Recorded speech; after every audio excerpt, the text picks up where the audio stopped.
Alors, parlons, sautons carte ouvrir 3D Maps, c'est pas assez important. Parlons alors des graphiques Smart Line. Quand nous avons inséré les graphiques histogram, vous voyez comment est-ce que les graphiques s'ajoutaient comme s'il s'agissait bien d'une forme. Alors qu'avec le graphique Smart Line, vous allez appliquer ou mettre le graphique au niveau d'une cellule. Ok? C'est ça en fait la différence entre graphique de manière typique et graphique particulier de type Smart Line. Donc le graphique sera maintenant au niveau de la cellule. Ainsi donc je vais voir comment le faire. Je peux indiquer tout comme sélectionner au départ, bien revenir là, cliquer. Ici, je veux donner la plage, ok, la plage de la cellule. Ce sont des données que je vais mettre en graphique Spotlight. Ici, je vais sélectionner où vont afficher ces graphiques. Je veux le mettre au niveau de cette ligne. Ici, une fois que je finis, je récapitule plage des données, d'où viendront les données à mettre en graphique Spotlight et puis l'emplacement où se disposeront ces données. Une fois que je finis, je clique là.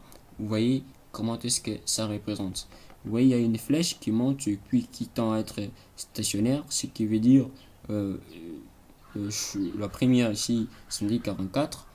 Tout comme je peux indiquer le point de marquage, vous voyez, c'est là, 85, 85, il y a une descente et puis ça augmente. Ça permet juste de prévisualiser aussi bien le données.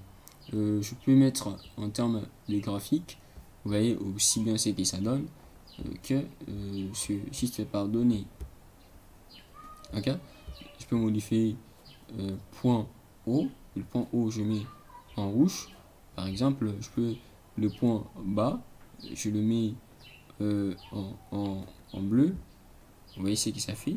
Le point bas, c'est en bleu. C'est en fait une manière de pouvoir représenter les données graphiques, mais pas dans une forme ou sous une forme, mais au niveau d'une cellule type de l'axe. Vous pourriez indiquer, tout comme ça, c'est la plage qui contient les valeurs des dates pour donner des types graphiques inline. Bon, il n'y a pas de console.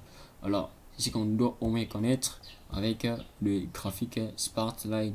C'est en fait le graphique, mais dont la représentation ne sera pas au niveau, je dirais, d'une forme, mais ça sera au sein de la cellule. Ok? Si je suis là, vous voyez, on me dit les graphiques passant de menu graphiques placés dans les cellules en diffus. C'est ça en fait la différence.